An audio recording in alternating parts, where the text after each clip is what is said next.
Greetings, friends, and welcome to another episode of The Mistake Zone, your weekly dose of our lives and the mistakes within them. My name is Jaren Wade. Joining me, as always, one of my best friends in the whole wide world, Matt Alba. Hey, Matt. Yo. How are you doing? Yo, I'm doing good. That's great. Matt, also joining us this week, as always now, Rakush. Hey, Rakush. Hey, that's me. What's up? Chilling. Feel that, man. Man, I am chilling because, boys, it is cold here at the Mistake Zone HQ, and I've been shoveling a lot of snow this week. I know I've been keeping you boys updated by sending you pictures of what our front yard looks like, and currently right now it is snowing.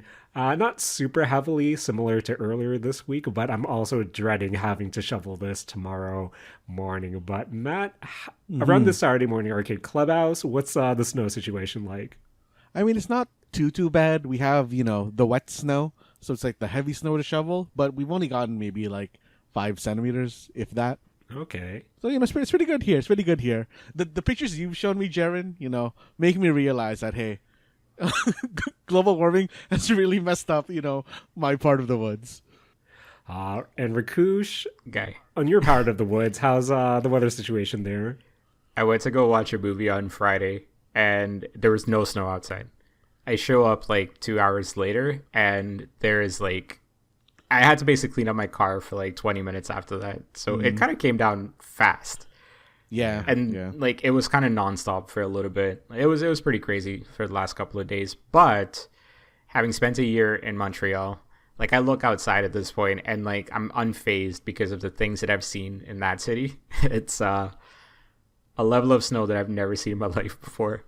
Probably never will again. It's insane. And I don't know what it is where I have a lot of different errands of varying degrees of importance that I should do. But the moment snow hits the ground, especially with the snowfall as of late over here, it just makes me want to become a hermit, mostly because after a really good shoveling session, my hips are shot, my lower back's shot, even turning to, because I have an L-shaped desk, even trying to really get anything to my right side and having to twist that way in pain. So not only am I battling father time as per usual, but Mother Nature coming up. Mother Nature has hands this winter season, boys, and it doesn't feel great. But Rakush, I hear you're also battling father time in... Always, yeah. Father time's been whooping my ass for the last decade, but especially nowadays, like I've felt 35 for a decade, and I'm actually 35 now. And I'm now one of the old heads in, certain workplace settings and stuff. This week's Today I'm Old was kind of interesting because I was like basically talking basketball with someone, and I was talking about like these two players, Luka Doncic and Nikola Jokic, and I made this comment about how like in the late 80s, early 90s, they would be on the same team because they would be part of the same country. And that's when I realized most young folks do not know about the country of Yugoslavia. And it was a very interesting way of being like, wow, yeah, hey, another way to find out that I am quite old at this point and I've lived a very different life. Oh, man. I didn't know Yugoslavia wasn't a country anymore.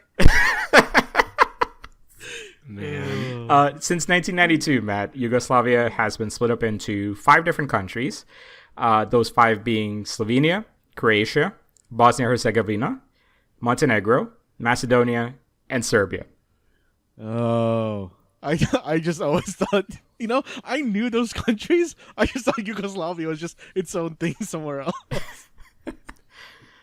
Do you guys... Yeah. Okay, Jared, maybe you, like, because you've watched a little bit more basketball than I assume Matt has, but, like, there used to be a player on the Sacramento Kings in the early 2000s. His name was Peja Stojakovic. Yugoslavian. That was actually my first exposure to Yugoslavia. But, like, in a weird way, because he was, like, from the former Yugoslavia, I believe. But, yeah. It's a bit of a weird roundabout way of, like, learning about it, but, yeah. And Rakush, not to spoil something upcoming, but I think at the time of recording right now, I feel real dumb. And now that we're recording Mistake Zone proper, feeling even more dumb because everything is glossing over my head right now from countries to basketball.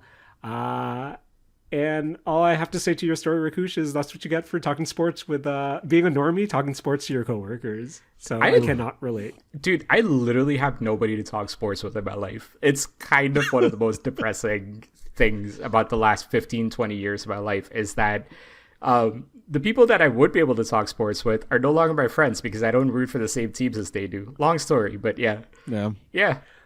This sounds like a plot to an anime. I would probably watch the first few episodes just to say that I did, but probably drop. Where the season finale is Rakush, traveling to the home city of the team he likes and then discovering his people. Oh, And That's literally been the having the last year choice of my of life. do I move to this city so I can Dude. converse sports, or do I go back to my home where I'm all alone but I have a connection there, potentially a childhood friend. That would be heartbroken if I left. That was literally my trip to Liverpool minus the childhood friend. I wish there was a childhood Hey friend. man, this is anime. I can't wait to see the adventures of anime Rakush. Jaren, I thought you were gonna go down a different route when you said an anime, because I thought you were gonna go down the otaku gal route instead of the the Hokkaido gals route. Fair Do you mean Osaka gals or otaku gals? No, I mean otaku, like the otaku cross gal kind of stereotype archetype. What is it? subgenre word? at this point. Genre, yes, genre. That's the word. Yeah. Matt, I'm still reading. I'm still reading a lot because there are a lot of those currently on the Matt, surprise, there's a market for this. And I am that market.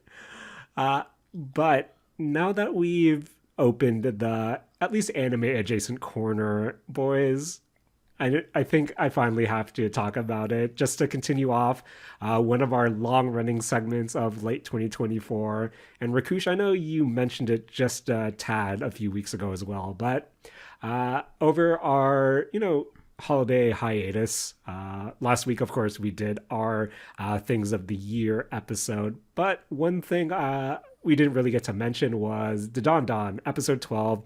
The season finale. And Rakush, I believe you mentioned that the next installment, whether it be season 2 or part 2, that's, I believe you said June 2025, correct? Or am I mistaken? Believe it's a summer 2025 release. I don't know if it's exactly June, but yeah. Okay, so we still have some time, around roughly maybe 6 or so months, but with Dandadan episode 12, just to kind of go in on it a bit more, again, as someone who isn't a manga watcher, and I mean manga reader, but anime watcher, and I don't want to be this guy, but for one, I was surprised at how, I guess, little screen time the science mannequins actually had, where when I watched the episode 11 previews of episode 12, I thought that there would be kind of maybe more significant portion to their story and kind of mirroring the relationship between, Okaroon and I guess just his relationship that he currently has with Momo. So I was a bit surprised that it didn't really go into anything more than essentially a quick goof, but I guess Rakush, as a manga reader, was the time that they did dedicate to the science mannequins kind of appropriate based on what you read in the manga? I think, yeah. Well, they honestly spent a little bit more time than I thought they would, but Really? Okay. Yeah, it kind of lined up. They are some of like my favorite goofs and favorite characters in this series, so that I was kind of glad that it got a little bit of shine. Yeah. Overall, yeah, like great season. I did find like they kind of ended it at a weird cliffhanger, and like the pacing on the last 2 episodes was a bit bizarre, but yeah. Which brings me to my guys, am I just an old man prune at this point? Because the way the episode ended with essentially Momo being in the ocean with those 5 creepy, I don't know, yokai or alien dudes, made me real uncomfortable. And again, with Dandadan starting so strong, with Momo also in a unfortunate situation, I feel like the imagery of just her essentially being on the verge of assaulted by five people and potentially drowning at the same time. I thought that was a really dark way to end the season while Okaroon and what's his face are just discovering a room full of talismans and whatnot. Yeah. But I think I don't know, it was such as a casual viewer, such a weird place for me to end. I know you want to end on a cliffhanger, but I think that was too uncomfortable for me to end on. But Rakush, with 6 months down the road, assuming there are 12 more episodes for part two, do you? I know this is going to be a question I'll ask you, like again in 6 months, but if there's going to be 12 more episodes this summer season, and given how it's been paced so far, do you know where in the manga it might end off by the end of summer season? To be honest, it's a bit of a blur. Like, this happens with most mangas for me, where like chapters like 35, 40 onwards kind of become a little bit of a blur until it gets to like, like this big moment or like big development. And so, like, I'm not 100% certain right now. I'm probably going to revisit it and just, like, reread, like, or read up on the arcs and stuff again. To just kind of, like, go back to the cliffhanger.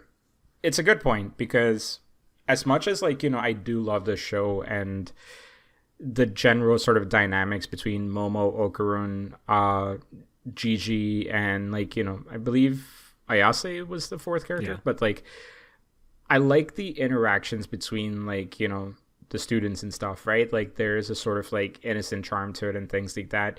Yeah, there are moments where it's a little uncomfortable and it's very difficult for me to recommend something like that to folks. Like if it was just kind of like a blind recommendation or something like that. So yeah, like, it is one of those like weird things with animes, I guess. So yeah.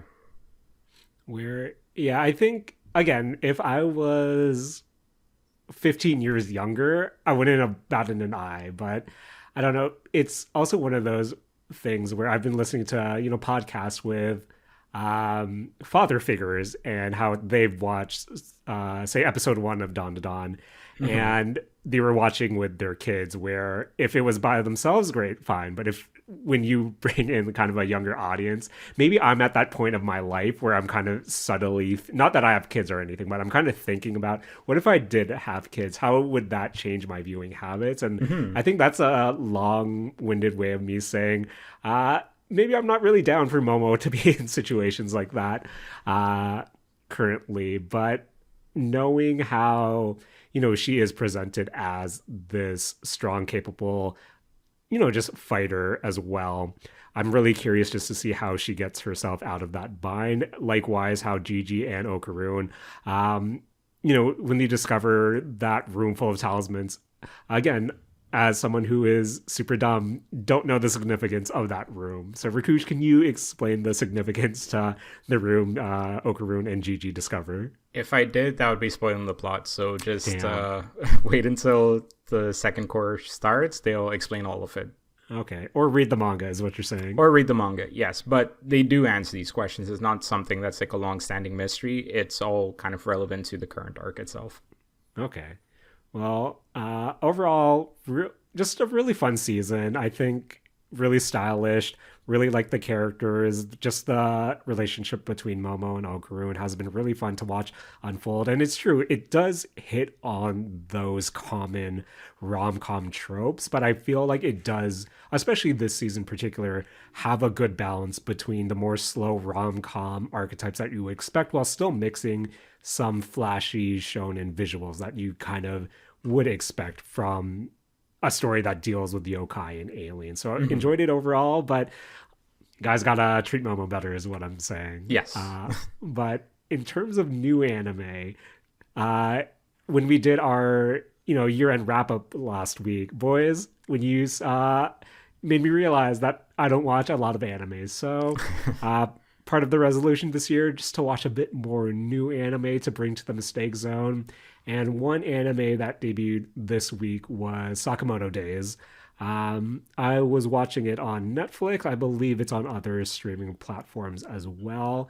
But Mm-hmm. Rakush, as someone who is more familiar with Sakamoto Days as a whole, can you give us a quick, just rundown of the basic plot and kind of how long running this is, kind of in terms of manga? Yeah, I'll look up the actual chapter length right now as I'm Yeah. talking, but generally, Sakamoto Days was one of those mangas that I actually kind of picked up around the same time as I did Dandadan, because I was just looking for new stuff to read, and I got like a decent amount of the series in. Currently, it's on chapter 196, by the way. Um, Okay. it's on in Shonen Jump. It's definitely one of their more popular ones right now. So very similar to Dandadan, I would say like it's this season's kind of like hyped up anime. Side note, Jaren, relevant to you, Alexa Bliss does the voice for the English version of one of the characters. Oh, That's really? WWE wrestler Alexa Bliss. Yeah. Um, so the entire plot, well, the base plot of Sakamoto Days is that there is a former like hitman assassin type character who has essentially retired, has a wife and kid now, and he runs a convenience store. And he's let himself go physically. So, like, this kind of like slim, slender figure has kind of just turned into more of like a dad bod figure with a little bit of a scruffy mustache and, things like that. Um, it's an interesting concept. And just at the surface, like, if you just read like a page here and there, or like, just from the early chapters, you just saw the art style and stuff like that, you would think there's an element of like a gag manga to it, where it was like, just trying to do like a slice of life thing for a former assassin. It's actually a lot more close to like a shonen anime or a shonen manga than like, the art style kind of would make you or would let you believe. Mhm. Um, it's interesting. I am curious to watch it just to see how the animation is kind of handled. And I just, yeah, like, maybe that elevates it to something that is even cooler than what was in the manga itself. I kind of dropped the manga after a little bit because I went into it thinking it was a little bit of a gag manga. Right. So I was Okay. looking for something more comedy, and it is a lot more action focused. And maybe I just didn't pick up on the comedic beats as clearly as, or as cleanly as like, some other folks might have. But it's a, like, I don't think it's a bad series, and I am kind of curious what like the public reaction to it is. I'm curious what your reaction to it is as well. Yeah, in terms of episode one, again, this was something that has been on my TikTok feed in terms of recommendations. And I think longtime friends of the, or listeners of the show will remember last time my partner and I went to Japan, and we went to the Jump store and we stood in line for all their anniversary events and bought a bunch of limited edition art coasters that we didn't know what they were, only to find out that those art coasters were for Kaiju number 8 and actually Sakamoto Days, where it's been something I've been kind of aware of, but not necessarily something I've jumped in until, recently. And when you bring up how at its core, it does look like a gag goof manga with a side of this action. And for the first episode in particular, I was actually surprised that it does push itself as a shonen show more so than the slice of life goof counterpart, which to be honest I was kind of hoping for a lot more. But in this episode in particular, we are introduced to Sakamoto, his family, and Shin, the young former hitman who essentially is someone who he tutors in Mm-hmm. the grand scheme of things.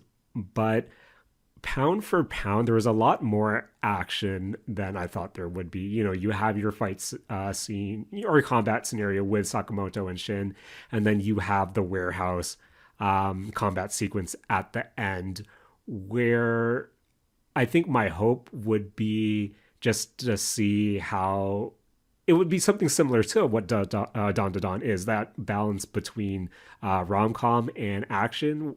And here I would like to see a balance of, just running a convenience store, the hilarity that ensues there, while still mixed in with the notion of, oh, all these former or all these other hitmen are trying to get Sakamoto, and how does he Yeah. deal with that while still keeping the Konbini, relatively safe, his family relatively safe.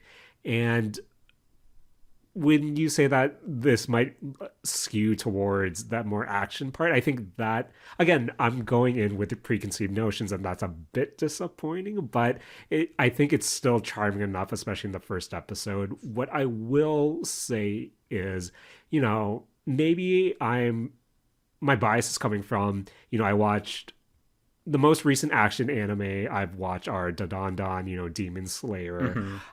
Something with a lot stronger fight choreography and visually, and the just a visual aspect that's really striking. And with Sakamoto Days, for something that does have a lot more action than I would expect for a gag or goof anime, it's not as seamless as I would have expected it to be if they're leaning towards that. Where it is, don't get me wrong, there are some cool action sequences, fight sequences, but as a whole, I did notice that it's a bit choppier than I thought it would be. Not to say that's bad or anything. It's just I was hoping for something a bit more vibrant than what's actually there. And who knows, maybe depending on the different hitmen they introduce and their fighting capabilities, we might be able to see more action there. But for the most part here, it's a lot of shooting guns. It's a lot of strikes. But although Sakamoto is showed to have some impact, I don't know, a lot of it just felt a bit flat to me. But I still have high hopes for it. It's something I'm probably going to continue watching through the season, but maybe not so much so doing a weekly check-in. But that's kind of how I felt for the first episode of Sakamoto Days. But Matt, is this anything on your radar at all, or something you might be skipping this season? To be honest, initially for me, I was thinking that I wasn't gonna watch this anime, but very surprising to me, my dad is watching this anime. So maybe I'll check this out. I need more backstory on That's this. fun. How you got to find this out for us next week. I don't know. I mean, honestly, sometimes I'll just like see my dad watching something and all of a sudden it's like, oh, he's watching My Hero Academia. Oh, he's like watching just like some random anime that I've never even seen. I'm like, oh, what is this? Well, yeah. Matt, if you can bring your dad reviews, quick dad reviews, that's something that would be way more heavily interesting than me rambling about. I would like watch 10 this minutes. if like we get dad reviews on this. Maybe. Right quick before we move on from this series, have you guys watched Way of the House Husband? It's a manga I'm following on and off. I think when it did debut in Netflix, a couple of years ago, I was kind of thrown off by its animation style. Yeah, it was not good. Where it wasn't an anime per se. Correct me if I'm wrong. It's not like your traditional anime, but it seemed like more of a play on a animated comic than an actual anime, and that kind of threw me It's off. a Blue Lock season 2. Yeah, I think their budget was just shit. That like they were trying to make an anime, but they didn't have the resources to make an anime. I think that's what happened with that. Which is it's a shame because it's a story I really like. I really do like the central characters. Not only his name escapes me right now, the house husband and his wife, but all his affiliates from his mob days, Yakuza days. So I think it's a fun read, but it was just the animation style that threw me off. Absolutely. The reason I bring it up here is because I was expecting a little bit of that kind of humor from Sakamoto Days, because conceptually it's very similar, right? Like this former gangster leaves that life behind, settles down with a wife, right? And so like there are a lot of similarities between these two series. Tonally, I was hoping for a little bit more of Way of the House Husband here. And just to clarify for the folks, I'm only going off manga here. I actually haven't watched the first episode myself yet, so can't really speak to some of the things that Jaren brought up about the choppiness and things like that. So I'm just kind of speaking on the plot. I was hoping for a little bit more of that. And I am curious if like, that was the author's intent to go the more shonen route, or if that was just like editorial interference in this, because there is definitely something to like how jarring the start of the series is versus where it was when I dropped it, which was around like chapter 80, 90 or something like that. And it was a lot more of a straight shonen series than like even at the beginning of the show.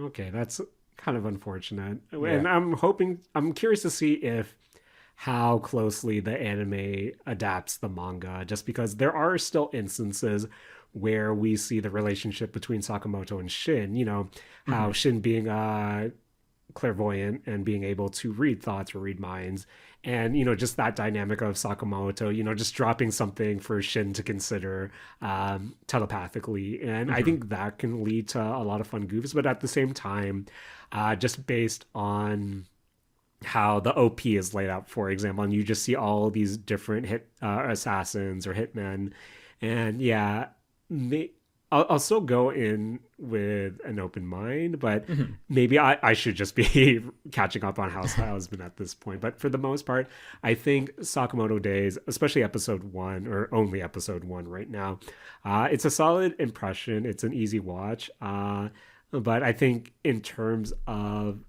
the balance between shonen and I guess that more slice of life goof aesthetic, I think that's something I'll need to just settle on, or remind myself that it might skew towards the shonen aspect and react accordingly.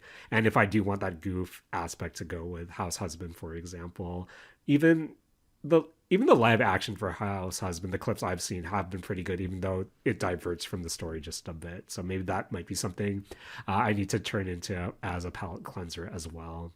For sure. But in terms of other 2025 winter season anime, Rakush, is there anything else you're checking out?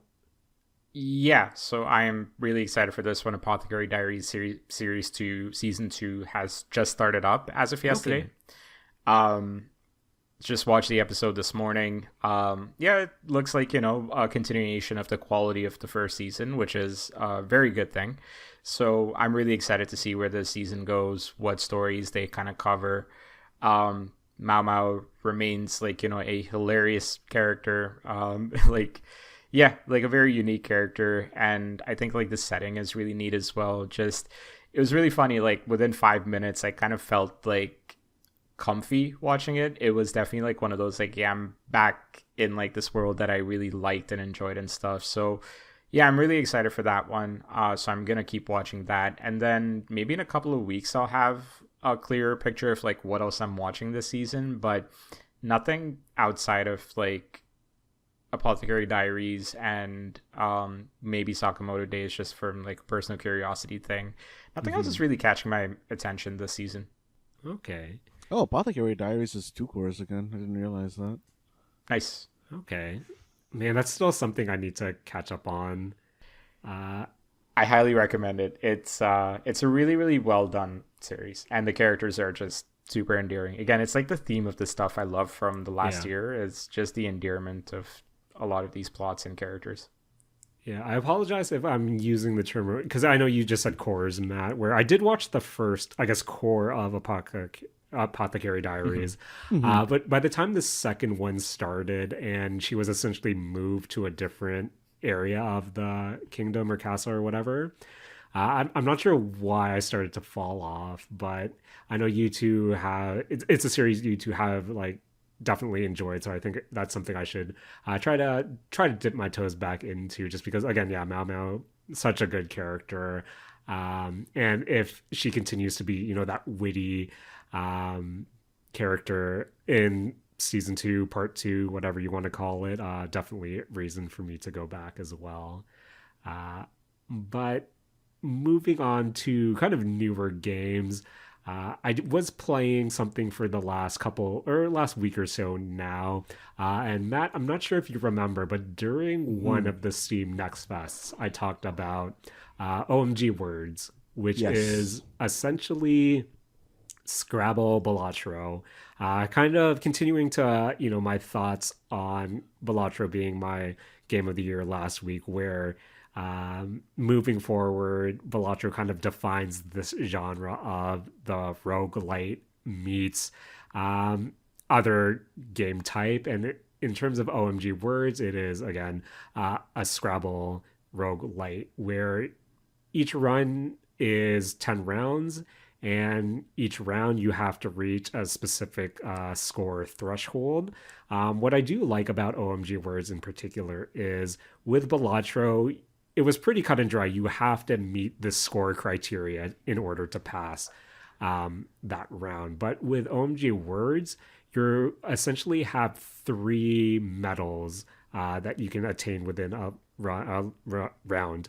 You have, your bronze score, your silver score, and your gold score. And then, depending on which score threshold you meet, you'll get paid out accordingly. So, bronze will be minimum pay, with gold being the most. And like Balatro, if you're able to clear the gold score requirement and you have some turns left, then you'll get paid out for those additional turns. So it's kind of what you would expect this sort of game to be. Like Scrabble, you start off with 7 tiles, and then you have to play on the star in the middle of the board, and then build your words accordingly. Instead of jokers, you do have relics, which are essentially your kind of score modifiers. There are I'm not sure of how many relics are in the game, but there are quite a few, and the whole goal is, of course, to build your roster of relics in order to properly, affect your point total, affect your score multiplier, and reach those score thresholds. And in addition, you also have boons, which are essentially your items, which will either add more multipliers or gold stamps, cash stamps onto your board, or add different multipliers, point modifiers onto your tiles.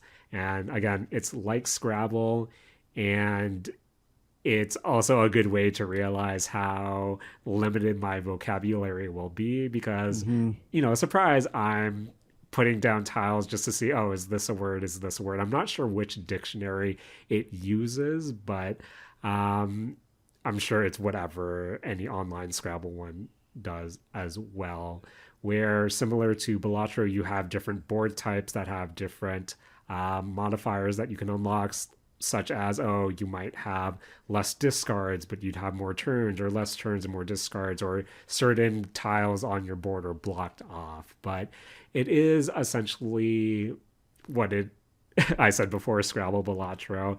It is one of those, maybe I'll do a round or two before bed. Plays pretty well on the Steam Deck. So I think the only thing that is kind of not necessarily a turn off, but it is, in terms of presentation, pretty standard. No real edginess to it compared to Balatro, where even though when you do lose, you do have a funny funk bass line that plays, which I think is the most character you'll see. I think with the relics, you don't have the similar character that you might find with the Balatro Joker. So I know it's unfair that I keep comparing it to that game, but again, Balatro has completely taken over this genre, so it's hard to do the comparison. But as a word roguelite, I think OMG Words does stand on its own, and if that is something you're looking forward to, check it out. Again, if the vocabulary thing might be a bit something that might scare you off. I think I did mention this when we discussed it on the Steam Next Fest thing, where you can probably pull up a Scrabble word finder online and just use that in conjunction with the game, because honestly, even if you are spelling out words, using all your tiles all at once, it really does matter what relics you end up picking, how you're able to multiply your tiles, how boost their points. Just because if you're not going to do that, especially getting to those goal score thresholds, it is kind of tough. But that is OMG Words, a game that might appeal to you. Personally, this is something I like wouldn't mind playing, but I don't know how much I would or like how deep I would go into it. Cause Fair. Jaron, I think just like you, my lexicon of words is not doing so great, especially when it comes to spelling. Cause like Yeah. whenever I actually think about having to spell something, I am always just typing it into wherever I'm typing and hoping it'll get the red squiggly line, Yep. or opening an incognito window and typing the word into there to see how Google says I should spell it. Yeah. No, fair enough. Fair enough. Rikush, not really sure where you fall on, these types of games, but how does OMG Words sound to you? It actually sounds kind of interesting. I'm looking for a lot more sort of like ongoing games to fill my time nowadays. Right. Just to kind of keep myself a little bit busier, keep Ooh. myself a little bit more focused on like task-based games as well. Hmm. Um, this sounds interesting. I is it on just on Steam right now? Is it on Switch? I think it's from what I've seen, it's only on Steam, but I can't be 100% sure right now. I Okay. mean, Rakush, if you're looking for something to take up your time and you want to play a game on the go, you can always install Zenless Zone Zero onto your phone. I no. I am no. Thank you. Fair enough. I appreciate the effort. Before One day, we move Rakush. on- One day, Rakush, you will know what it's like to crumble underneath gotcha I once again. And once again, okay, there you go. The word's doing some heavy lifting there. Okay. But before we move on, I've been playing one more game, and surprise, it's in me and Matt's wheelhouse. I've been playing Hololive Treasure Mountain, which is, another Hollow indie game under that label, under that banner, but this is a take on the Suika games. Everyone's favorite fruit matching or fruit combining game. But with Hololive Treasure Mountain, of course, this stars the various talents of the Hololive production group, specifically the Hololive girls. And similar to Suika, all you have to do is combine their faces to form other ones to try to get whoever you set as your biggest character or fruit in the game.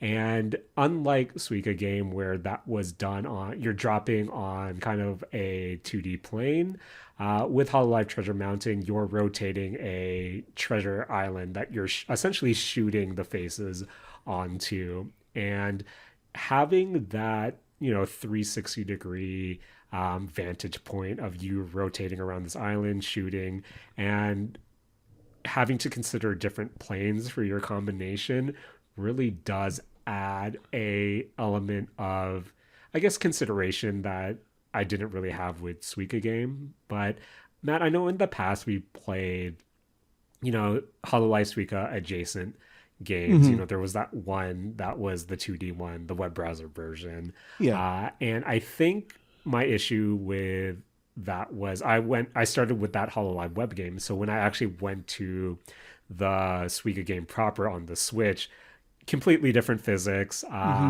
Things were reacting like I wasn't used to them reacting, and that kind of really turned me away from the actual core Suika experience. So for Hololive Treasure Mountain to kind of be its own thing, don't have any preconceived notions of how the physics should work. I've been finding it a lot more enjoyable. Where similar to OMG Words, this is something where if I have maybe 10 or 15 minutes to myself, maybe I'll try to fire this up and do a round or two just to see if I can unlock another character. Where when you start the game off, I believe you only have access to Gen 4 and I think Gen 4 and another gen for you to have, how many you need to do your first run through.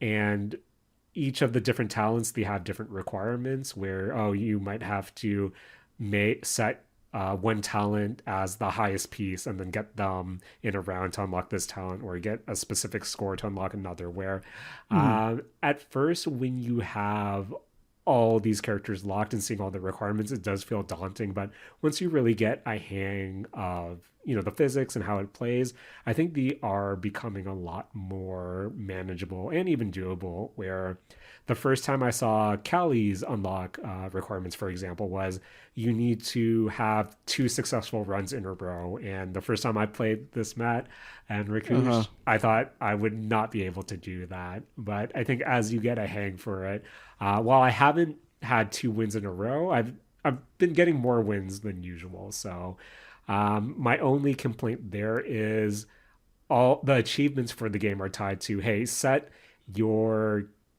X character as the highest face or whatever, and then win the round essentially. And a lot of the requirements might be, oh, you have to use Pekora, get her twice as the high, win 2 rounds with her being the biggest piece, or to unlock all of Gen 6.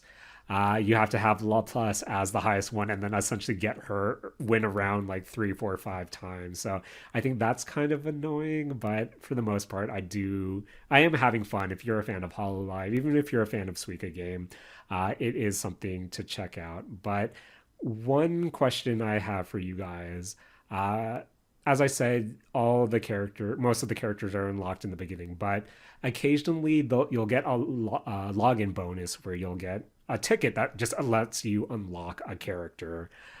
So say you just have a favorite character, use one of the tickets, unlock them right away, and then set them in your kind of roster. But in terms of a game that really revolves around unlocking characters, what do you feel about the, ticket mechanic of being gifted the ability to just auto unlock something? I mean, if the ticket mechanic is a one-off, wait, is it a one-off or is that something that I like currently happens have a lot? 5 tickets that I haven't used. Okay. So this is like the mechanic you use for like re-rolling as well, right? Like you get the rare card, or like you basically re-roll. It's not a gotcha game, Rakush. It's so essentially you're trying to unlock different puzzle pieces to use, but say you don't want to do the requirement, you can just use a ticket to unlock them right away. Oh, okay. So it's like a mobile game that just lets you skip using a ticket. Yeah. Matt, have we rotted Rakush's brain and he assumes that all we do is play gotcha games now? Yeah, I mean, probably that sounds about right. But honestly, okay. Thinking about how many you have 5 tickets. Do you know if that's all that you're gonna get? To be fair, so when I've played before December, so for the tickets, let's just say they're only given for special events. So from what I see, I received 2 for playing before Christmas.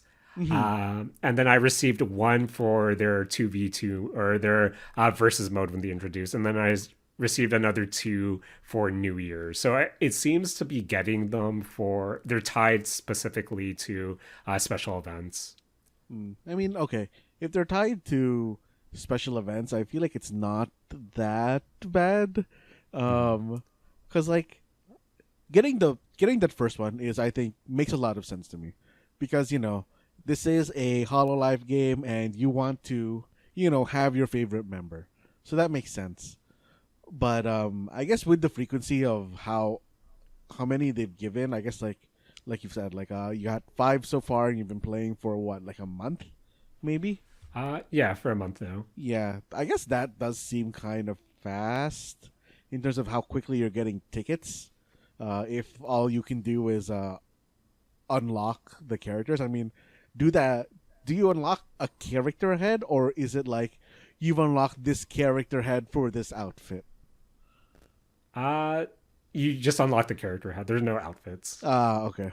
I mean, I think like 5 is actually like a lot for like a month of playing the game. Yeah.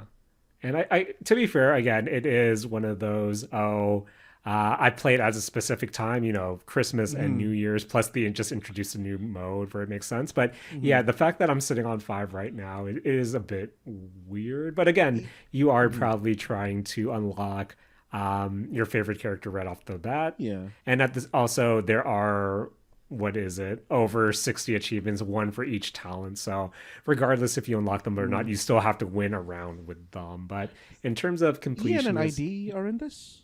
Yeah, basically Okay. everyone's in it except the latest So they are constantly updating the game. So Mm-hmm. all the generations are in there except the latest Hololive E and Justice. So you do have Floglo, which is surprising. Oh, okay. But yeah, I guess the are. I don't want to say focusing on the JP members first, Mm-hmm. but yeah, Flowglow was released on the 27th of November, and I believe ID3 and Advent they were added like second week December. Mm-hmm. Okay. So yeah, again, if you're a Hololive fan, do recommend if you like the Suika game. Um, also recommended as well. Marine is your kind of narrator, but there is Pekara DLC if you want as well to make her the narrator. But I don't know, Matt. What I love about these fan games is just the fact that they're lifting audio from streams. So my favorite is when you do create or when you do summon or create a character, it will just say a random one of their random introduction clips that they've used in the past. And for the most part, it's still pretty good. I don't know. I think in terms of fan games, that's my favorite part is just them lifting stream audio. I think that's a good goof. But Jaren, do you think this game is harder than a Suika game? Matt, I'll be honest. I've won more Hololive Treasure Mountain games than I've done Suika games. So Okay. I think once you get used to the different, because essentially with Suika games, you're kind of just building a wall, if that makes sense. But with here, you're kind of also building a pyramid. So I think you have a lot more leeway in Treasure Mountain, to be I honest. see. Okay. But I'm still having fun, and yep. Though if you're a Hololive fan, do check it out. But Rakush, What up? if I was a Kojima fan, what should I be checking out this week? That's a good segue. So yeah, I actually found this documentary from 2023 or 2024. I think it was last year, for Hideo Kojima, just titled Kojima on Disney Plus. It's like 50 minutes long. Seems to be a Sony production, so it's interesting because like we're in this sort of age of what I call branded documentaries. What is a genre now of branded documentaries where companies, studios, whatever it is, will essentially pay for a documentary for something that is tied to their business. I guess in Sony's instance, it's Kojima and the opening of his new studio and the release of Death Stranding 1. And it's kind of like an interesting watch because there's actually some like genuine moments of Kojima talking about his childhood in it, talking about how like he kind of got into video games and game development and stuff after his dad passed away, and how like he's kind of flipped his dad's death into something that was more motivation, or like tying it into like if his dad were still alive, he was too strict, he wouldn't have let him get into video game development and stuff like that. There's snippets of just kind of like that stuff. He speaks a little bit on just kind of like how like the games are influenced by his life and things like that, without getting into all of the details, because it is a short watch, all things considered. I do kind of recommend checking it out. But then like all these moments of sincerity are then like sandwiched between scenes of like all these actors and voice actors just being like, yeah, Kojima's fucking strange, man. Like, he confused the hell out of us sometimes. And it's really interesting and funny to, like, just kind of, like, watch it. And he's, like, talking about, like, just, like, these high-level concepts of, like, what Death Stranding is supposed to be and all these things. And then it'll cut to, what's that actor's name from Walking Dead? The guy who plays the main character. Norman Reedus? Norman Reedus, yeah. It'll cut to, like, Norman Reedus being, like, yeah, sometimes we're like kind of confused by what he says, but it works out. And then like, another like motion capture actor, another actor is like, yeah, he like drip feeds us exactly what we need to know. And like, he's trying to make it sound like a positive, but also it's like this takeaway being like, sometimes you have no clue what you're actually emoting except for like what you're specifically told to emote. And then like, there's Mads Mikkelsen in there, and like, there's a bunch of like there's Del Toro and some other folks in there talking about like art and how like in film and game development, like there's always like this one voice and stuff. That's where it gets a little bit more PR fluffy, where it's kind of like, yeah, like this is clearly there because Sony Studios is still trying to, I guess, like not sell a game, because this just came out last year and Death Stranding is like quite old at this point by gaming standards. But like there is still a little bit of like that PR element to it, which I found kind of interesting. But yeah, like it's cool to see stuff like this come out for gaming. It's very rare that you see stuff like this come out for gaming. And I, of course, like part of it is that like there's not that many Kojimas in the gaming industry, right? Like he is absolutely one of a kind. He is absolutely eccentric in a way that like most like studio heads or like game developers are not, or like they're very hidden, and so like you don't really pick up on their eccentricity or things like that. And I just kind of want to see a little bit more of this. It is something that like when I was more earnest about trying to interview folks and write about games and stuff like that half a lifetime ago, but when I was more earnest about it, though, these are the kind of like documentaries that I kind of was hoping would exist a lot more. It's just that everything is so tightly controlled by the studios and the brands and stuff like that, right? That like you're not necessarily ever gonna get like full in-depth views on these things until it's like 10 years after the fact, 5 years after the fact, whatever it is, right? Like they're not gonna risk putting out a BTS that could risk game sales.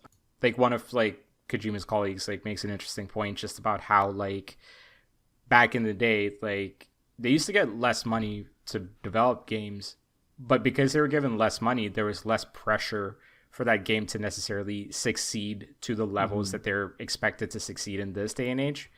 Because if a game doesn't succeed, it's detrimental to the studio. Now it could mean jobs lost, it could mean like studio closures and stuff like that, right? And it's, mind you, it's been like that for like 15-20 years at this point. But this idea of like how game development was a little bit of a Wild West, but also so full of imagination and experimentation in like the late 80s, early 90s, even like the PlayStation 2 era, right? And it makes me think about how little experimentation is necessarily happening at a large scale. Like you, of course, still have your indie games. You're talking about OMG Words being like a roguelite Scrabble game, and you're like, well, that's a combination of words I would never have expected to hear before. But at sort of like that large scale, it's just stuff that we don't necessarily see anymore. And I kind of honestly had a little bit more respect for what Death Stranding ended up being after watching this. So I do kind of wish it came out like as the game was coming out. I think it would have painted a different picture for what that game was, except like the rhetoric as it was coming out was just generally like, yeah, this is like a very weird game. It's very confusing. Like there's not really much sense in like, or like there's not a lot of like sensical things in this, like, things like that. So yeah, interesting watch. I highly recommend it if you guys have an hour to spare, or if you guys just need to kill an hour in between like, work. It's a good one to watch. Okay. And in terms of documentaries, Rakush, I know you've been watching another one. Rakush, what's the Madden documentary? Yeah, that one, it's called It's in the Game, the EA Sports tagline, and that's on Prime Video. 4 episodes, examines kind of like the history of Madden from like its early days to like, its current iteration and things like that. And it's another branded documentary, of course. Like, you're not going to get these stories anymore without the studio's involvement in some capacity. So there's always going to be a sense of like controlled messaging to a lot of these things. It's just the PR nature of branded documentaries. It's interesting, again, like there is like your PR fluff for like, the modern iteration of the game. And it kind of like, briefly looks into like, what the changes year over year needs to be. There's all these memes that you'll always see with Madden, for example, where like the next version is announced and they're talking about this new mechanic, and then some folks will be like, dude, I just want to play football. Or like with NBA 2K, it's always like, dude, I just want to play basketball, and like you're adding all these extra things in here that aren't necessarily fixing like core issues and stuff like that. But they naturally cannot speak to a lot of those things, right? Like they'll kind of like skirt around the topic, make it seem like they did acknowledge it and did talk about it, but yeah, like, you know, they're not going to actually talk about that stuff. Where this documentary was extremely interesting for me was when they were talking about the sort of early days and like, you know, the first few years, and how like there was so much innovation around Madden because of technical limitations. So like mild kind of like spoilers for the, you know, first few episodes, but they talk about how before Madden actually put his name on the game, it was like 6 versus 6 as opposed to like, you know, 12 versus 12 or 11 versus 11. And so like that was like Madden essentially like coming in demanding that like this needs to be a football game, like American football game through and through, can't skirt around the rules, you know, things like that. And there's like, you know, just these topics around just like how the first Madden actually kind of struggled, and like it took a year or two before it actually like, you know, caught on a little bit more substantially, and how they had to, again, speaking to like the Wild West nature of like how gaming development was back in the day, like they kind of had to skirt the rules a little bit with like, you know, the Sega Genesis, and like retroactively kind of like develop the game to the console, the strengths of the console and stuff like that, but how they had to like essentially dodge legal issues and things like that. Those are the stories that are very fascinating to me. It's this idea of like Matt, you were gonna try to watch it. I don't know if you actually got a chance. Yeah, to I watched watch. it. I watched it. You watched the whole thing. Okay, yeah. So like maybe you can like, you know, speak to this a little bit as well. How like, you know, just how, I don't know, like, you know, the way they described the story felt like, you know, there was a lot of things left up to fate or to chance, and like the smallest change here, the smallest issue there could have like completely changed the trajectory of how like that game goes. And that game does have a big influence on like, you know, just market licensed games, or like, you know, just modern sports and things like that as well. But yeah, it was really fascinating to me. Yeah, I mean, like, there's like so much stuff, just like, you know, like you already mentioned, the kind of like stuff with the Sega Genesis and the kind of legal stuff that the maybe illegal stuff that they were doing there. Like, as a kind of more modern programmer, it is always so wild to me whenever I, you know, watch anything about programming back in the 80s and 90s, where, you know, those technical limitations are far more real there, where you know, it's like, oh, we don't even have enough, you know, like processing power to put 22 dudes on the screen in a very nice way. And that's like always welcome. And I think like for me, you know, kind of just like looking at it from, you know, a lens now is, you know, kind of, I guess like relating it actually to kind of like OMG Words and Balatro, like the design of the first Sega Madden, when they took the kind of like, I guess, isometric behind the quarterback view, and how like that was actually just like, you know, that's not just a thing that loosely exists in people's mind, like the things that you kind of like take for granted of kind of like always existing is always such a wild like perspective for me, especially when later on in the documentary they kind of like touch on how, oh, they were trying so hard to, you know, make a essentially football simulator that real football started simulating the game in some ways. Yes. Which I thought was like a really, really like, you know, good bookend on the documentary. It really is like a good bookend, because like what's happened with sports in general in like the last decade is like these games come out, and then part of the marketing is almost like these athletes talking about their FIFA rating, the Madden rating, the 2K ratings, and like, you know, them being upset with their numbers being too low and things like that, right? Like it's absolutely impacted like, you know, how the athletes even kind of like, you know, play these games, and like how like, you know, what the game is today, like, you know, even just like the criticisms and the complaints about like how buggy the games might be. It's just the fact that like like I love explorations like this that, like you said, like show you how like basic the very beginning was and where we're at now, and just like how much things have had to evolve in 30 years when you really step back and like actually look at the changes and the evolutions and stuff. It's wild. And like, yeah, like it's really, really, really cool like that. There's like a couple of other stories as well. Like I don't know. I don't want to spoil it because I do actually think it's an interesting watch for folks. But a lot of the stuff that just has to do with like, you know, everything up until like the Madden 04 parts, I found really fascinating. And 04 honestly got me very nostalgic because that's around when I like really started getting to like video games a lot more. By that point, I was like 3-4 years in this country.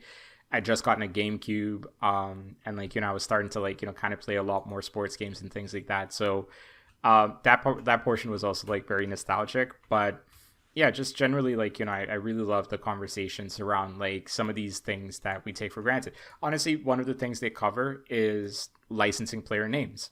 That was a really fascinating sort of like insight as well. Like I want to see a lot more of these kind of documentaries. But one of the like more larger conceptual conversations I wanted to have with you guys was around, and I guess Matt, maybe more so with you because you've watched this documentary, so you can kind of speak to like the context that I'm approaching this with. But it does seem like there is a lot more imagination required for game development on the technical side of things, at least back in the day, because like there were so many restrictions, right? Like there's only a set amount of colors that you can use, there's only set amount of characters that you can have on screen, things like that. And how like these developers who grew up never playing video games, and I'm kind of stealing this from the Kojima documentary a little bit, where Kojima talks about how like as he grew up in the 70s, like video games did not exist, right? Like he's kind of one of like the pioneers. He's one of the first kind of voices. And it's a similar thing here where like, you know, these early developers on Madden were kind of inventing shit. Yeah, because a lot of them weren't even programmers or primarily programmers. Like a lot of them came from hella different fields. Yeah, exactly, right? So like there was this entire, like some folks came from like arcade development, for example, and then they had to like, you know, change their skills to doing like home releases, like distribution stuff. Like stuff like that was really fascinating. And like it felt like, or it feels to me like, you know, and maybe I am a victim of just kind of like being influenced by the documentary, but like there was a lot more imagination that went into game development. Yeah. And I don't know when that kind of changed, or like, you know, when like technology became too accessible to the point where like it feels like all modern games are kind of an offshoot of like, you know, one popular genre, right? Like PS3, I felt like so much of it was first person shooters was your like main genre, and then like it was horror or, you know, like shooters or whatever, right? And then now since the PS4 onwards, I would say it's been a lot more like, here's an open world, go do whatever you want in it. Except like a lot of times when I play those games, it kind of feels like those games are just filled up with pointless tasks that don't really impact the plot too much, or like your character progression too much and things like that. And I wonder how much of that has to do with the fact that like that innovation, that imagination is just not needed anymore to like develop like, you know, a polished game. I hope that makes sense. Like it is a little bit of a half thought, like, you know, but yeah. Like a lot of it, I think, comes from the fact that, you know, way back then, you didn't have really, I don't know what word to use, like video game literacy, in the sense that there was no rules for for games, right? Yes. Like, you know, I think the most common one that I can think of is if you're playing a 2D platformer, oh, which direction do you move in? Oh, you move right. You don't ever move left. Right? Correct. You move right. That's your, as a capital G gamer, that is your instinct. And you know, back then they didn't like really have that. Like back when this was starting, the Madden games were starting, like, oh, you had like Pong, you had, you know, Breakout, you had those Atari level games which were much more high level, and having to live in that space of creating a genre is I don't know, to me, like, so conceptually interesting because, touching again on Balatro, like Balatro in essence has created a new genre of game, which is very, very exciting to like kind of knowingly see, I guess, for lack of a better way to put it. Like, I'm interested in seeing how in particular that genre evolves, and just having that thought, or not that thought, that like, which is very interesting because one thing that really sticks out to me is, having to break away from established genre norms. Like, in particular, one that really sticks out to me is I think it was Turok or something. I believe it was Turok, where in its time it was hard bashed for using the C buttons to look around in the world, because that was just not how you control the first person shooter.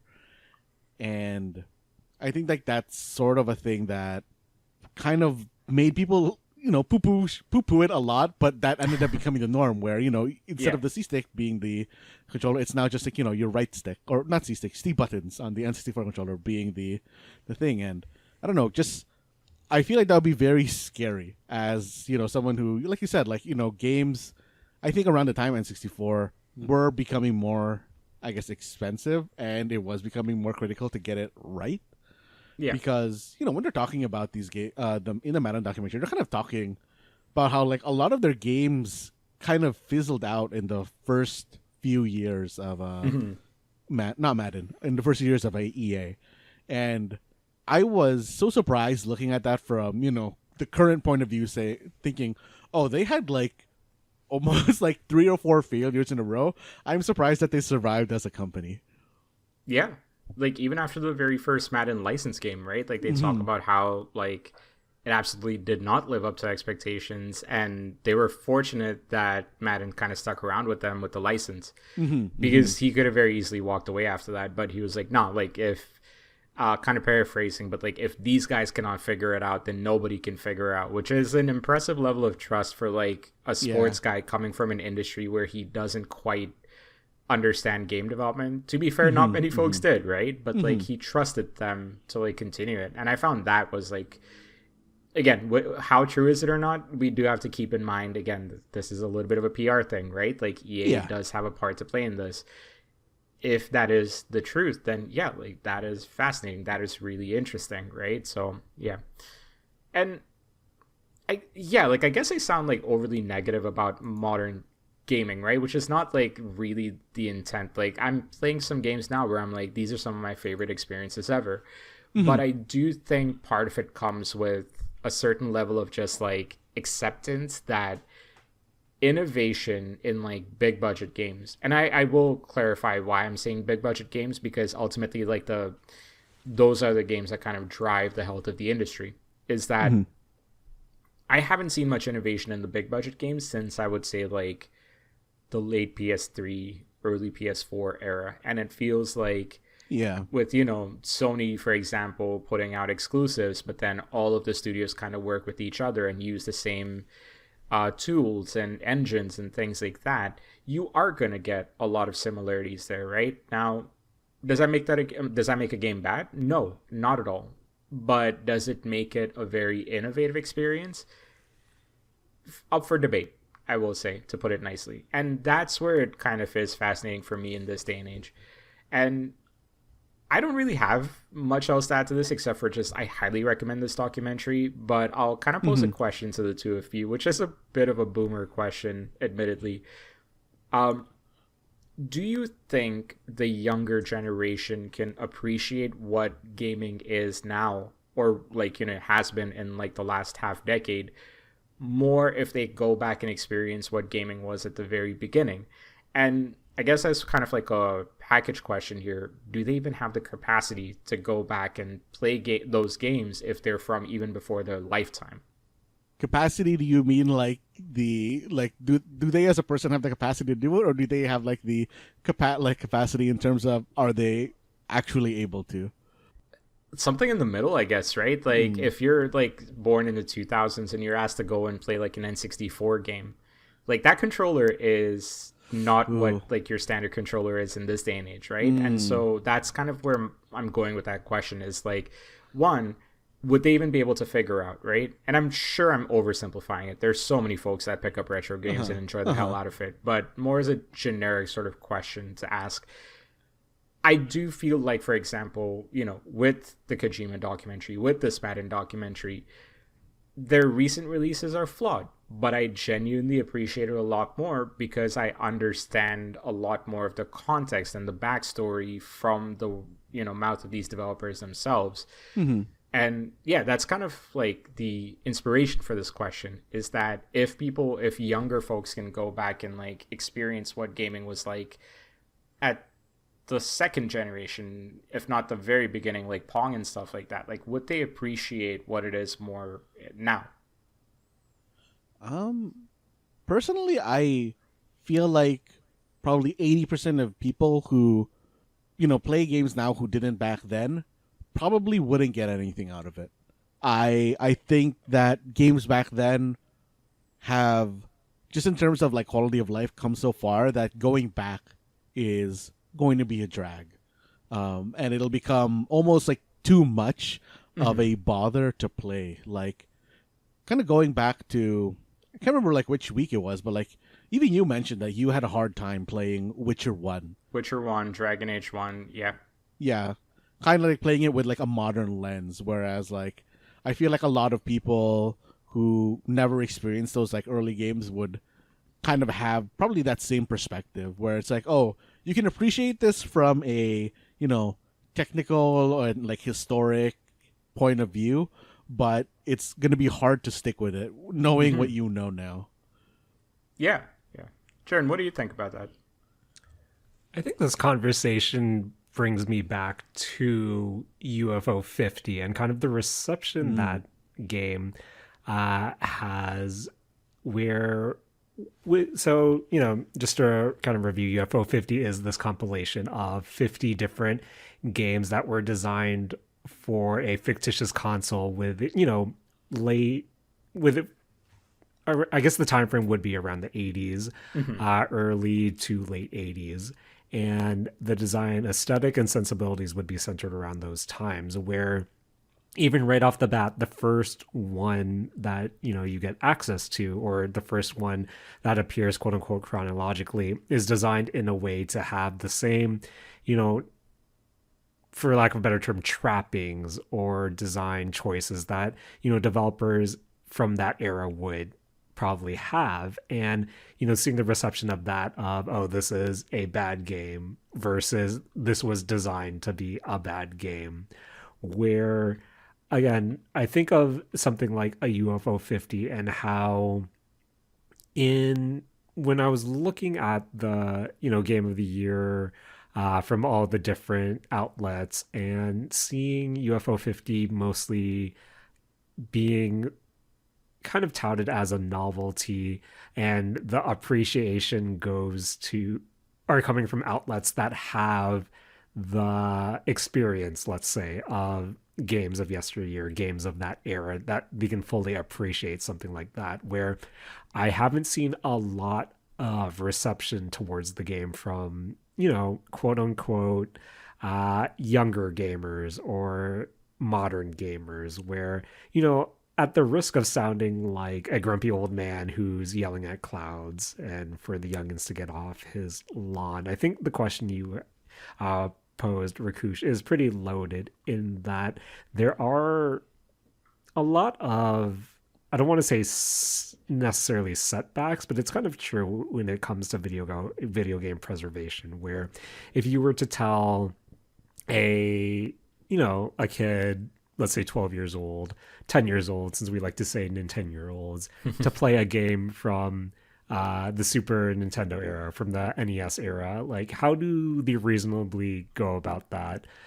It's you have your virtual console on the Switch, or whatever their expansion pass is called right now for Switch Online, or you tell them to find it outright, which might be pricey, which might not be available, or you tell them to emulate it, which for all intents and purposes, not sure if then again, a 10-year-old could probably figure out how to emulate it. where there are so many, I don't want to say barriers per se, but just for someone young to actually play those games, there's no surefire way for them to do it. Now, I think the flip side of your question was, would they actually appreciate it? And again, that's hard to say. Everyone's play styles, everyone's preferences are so different. But, to Matt's point, we're we just are used to how modern games play right now, where going back to even something like a UFO 50, and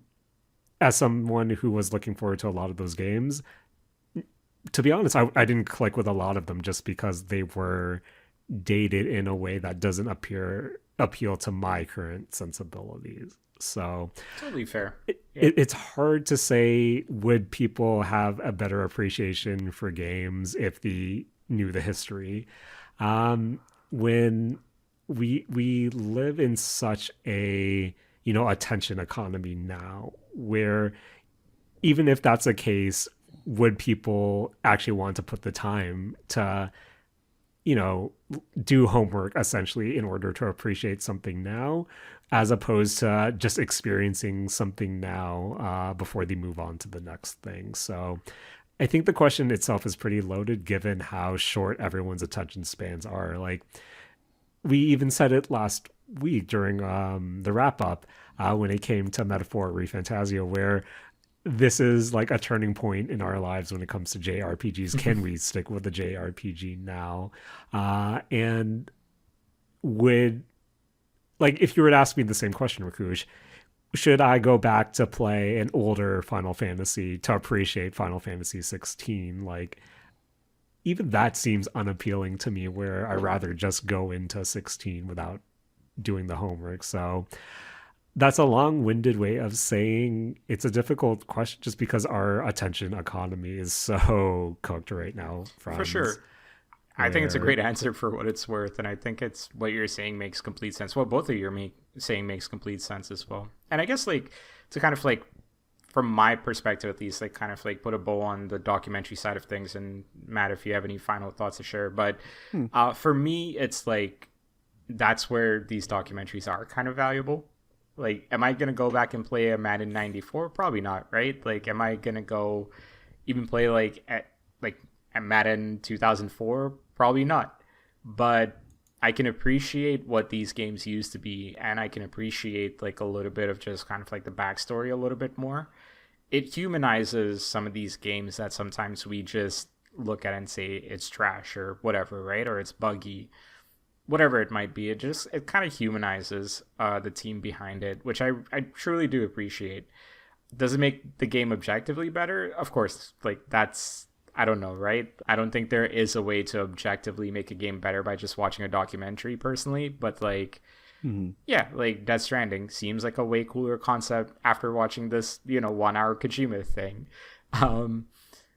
Yeah, so I think, like, it is cool to see this. There's, I don't know if Drew Scanlon still does it anymore, but, like, he used to do Cloth Map, which was, like, kind of like a similar documentary style thing for game development. Like, that was pretty interesting. I would just love to see more of this kind of stuff, even if it's branded content. I would love to see more of it. Yeah, and if anything, at the end of the day, to your point, Rakush, it just allows us to better, just show empathy towards, the people behind the games. Where, let's face it, 2024 and probably 2025, it's probably not going to be better. There's probably going to be more layoffs. Not probably, there will be more layoffs in the upcoming year, unfortunately. And, I do appreciate a good documentary because it just serves as a reminder of, okay, these are the people, this is the passion that goes behind it. And, while it is easier to say on the internet this game is bad, I don't think any developers trying to make a bad game. They're, trying their best. And even with a documentary, that is most likely 9 out of 10 going to be a success story. Regardless, it's just a way for you to further connect and see the people behind the actual game itself, which I think there's always going to be value in that as well. For sure. And then you just reminded me that I've had Pretending I'm Superman, the story behind the Tony Hawk games, in my watch queue for the longest time. So I think this will push me to finally hit the play button on Hey. that as Oh well. man, I hope that has a Superman song in it. That has to, because that's the title, right? That's why they call it that. I'm pretty sure there's an interview with some of the members of Oh, man. Wizard Oh, Goldfinger. my I God. think, Matt, I'll watch it and let you know. I gotta watch that too. I'll watch it Where? and let you Wait, guys where is that, Jared? I believe you can rent it on Apple TV and Prime, if I'm not mistaken, and probably YouTube. You can, guys, have you ever rented a video off YouTube? No, Oh, I always no. see it, and I'm like, I wonder if that's worth it. I think we rented Your Name off it, not realizing it was Ooh. on Crunchyroll. Amazing. It's a But wild I one. used my Google survey bucks, Matt, for that. Oh, nice. But again, I don't know. Maybe 2025 is the year of the documentary on the Mistake Zone. So who knows? Next time we'll check in to see what else catches our eye. But boys, this has become a beefy boy episode. But can't end it off without going through the first. Well, I guess you did one last week, Matt. So that was the first of the year. So the second of the year. Our Don't Match Me challenge, where every episode, one of us will bring 5 questions, 5 categories, 5 topics. And all you have to do, friends out there, is come up with an answer that doesn't match our answers, essentially. Easy mode, since I'm bringing the Don't Match Me this week, easy mode is don't match one of my answers. But if you want to ramp it up, try not to match Matt and Rakush's answers as well. And since this is a podcast, feel free, if something's stumping you, feel free, just to pause it, take a minute to think of your answer, unpause, and see if you don't match us.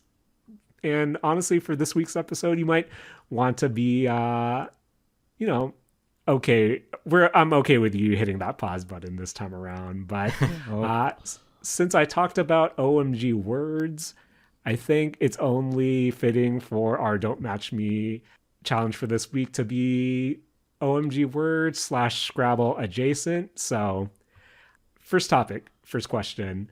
The game's name is OMG Words. So name a common abbreviation you use online or in text. Name a common online or text abbreviation.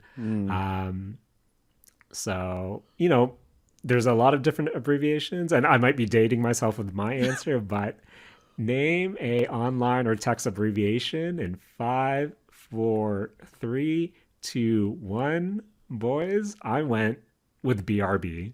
Ooh. Okay. Oh man, Jared, I'm right beside you at AFK. Ooh. Okay, that's a good one. Rakush? I'm gonna go with SMH. Okay. So Rakush is disappointed that me and Matt are not at our keyboards, but we'll be right back, Rakush. We'll be right back because question 2. Wait, hold up. Is AFK away from keyboard or away from computer? Away from keyboard. What? Rakush, How do you spell computer? I always just assumed it was like a fancier abbreviation. I didn't realize it was actually keyboard. Yo, that's a pebcac. Oh my god. What? Okay. That's a programming. So, question two, topic 2. I'm going with, our basic English original Scrabble, but English alphabet as well. Name a consonant, of the 26 letters, name a consonant. Oh, a consonant. Okay, Yes. I heard continent. I was like, what's that? If you named that, I guess technically you wouldn't have matched me either, but of the 26 letters, name a consonant in 5, 4, 3, 2, 1. I went with B. Ooh. I went with M for Matt. That's a good one. Rakush? I went with Z, as in I need to sleep soon. Okay. Okay. Almost there, Rikuch, almost there. But Almost. of course, the follow-up question would be, of the 26 letters, name a vowel. Oh, this one's gonna be Ooh, tight. yeah. Yeah. Damn, a 5 at question 3, Jared? You wild. You Uh, wild. You wild. you'll see where it goes. Mhm. Name a vowel. In 5, 4, 3, 2, 1. I went with I. Oh, man. Jared, you almost got me. Wow, that was gonna be my second choice. Oh, man. I'm going with A. Okay. Jared, What's up? how do you feel about Y? I was gonna pick Y just to get those sneaky heads, Oh, but man. you know, Oh, man. sometimes not Uh-huh. sometimes. Oh, man. Okay. Now, when I said this was Scrabble adjacent, this might be another one doozy, Matt, and I apologize. In Scrabble, tiles, have point denominations associated with them. Name a Scrabble tile worth at least 4 points. Name a Scrabble tile worth at least 4 points. So, yep, just if you need to, I really recommend Wikipedia and the Scrabble letter distribution entry on the page. But yes, name a Scrabble tile worth at least 4 points. In 5, 4, 3, 2, 1. I went with J for Jaren. Oh, no. Of course. Oh no. Oh, Did Jared. you lose, Matt? Jared, you got me. You got me. I'm sorry, man. I'm Damn. sorry. Oh, Rikush? Go with the letter H. Oh, okay.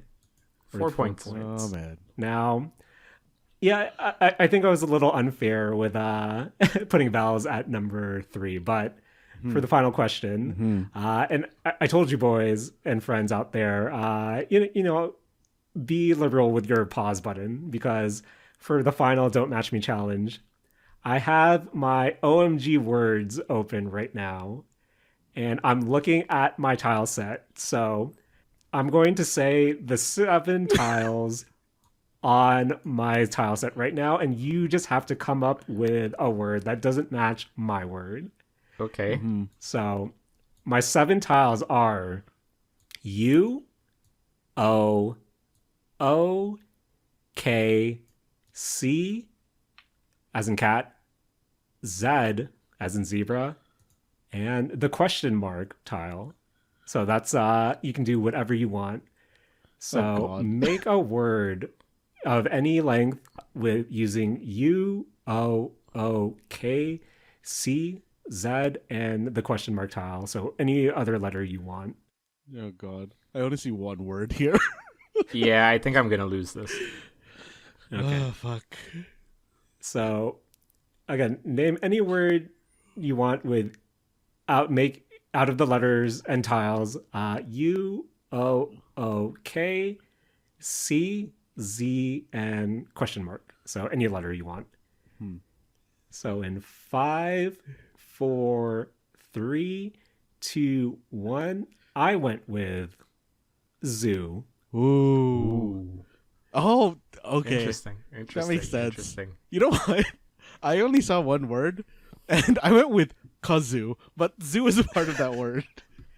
Wait, you went with kazoo? Kazoo. That's the one word you saw? Yeah, that's the one word I saw. You didn't see the word cook? Oh, no, I could not see the word cook. With the letters O-O-K in succession. I was too distracted by the K question mark Z. Okay. Basic. Rikush, did you go with cook? Cooks? Yeah. Okay. All right. And boys, that was the OMG Words Don't Match Me challenge for this week's episode of The Mistake Zone. I want to thank all our friends out there for playing. Matt, want to thank you, as always, for joining me this week and editing this, Beefy Boy podcast. Yo, thanks, Jaren. I want to, thank you as always for hosting and, revisiting a game that we did on the Steam Next Fest, because I feel like we should probably do that more often. Yes. You mean Steam Next Fest episodes or just buying Steam Next Fest demos? Both, I think. Both. Fair. I also want to thank our boy Rakush this week for bringing in some documentary talks and some thought-provoking questions regarding the state of gaming. I need to be less thought provoking because these episodes are going very long. Yeah. Well, to be fair, peek behind the curtain, we did record after another episode that Matt is putting together, which will be shared with our friends down the road. I think we've been recording like 3.5 hours today. Just I guess we did that last week too with the wrap up episode. But want to thank Words. I want to thank Hololive. Want to thank Momo. I want to thank Sakamoto. I want to thank Madden. I want to thank Kojima. And I want to thank zoos. Actually, I hope animals are happy in zoos. Now I'm sad. No, sad. I don't want to thank zoos anymore. Hey, there's some decent zoos. There's some decent conservation zoos. But Matt, please take it away. This has been a Mistake Zone, and we're all out of Yugoslavia. Oh, no.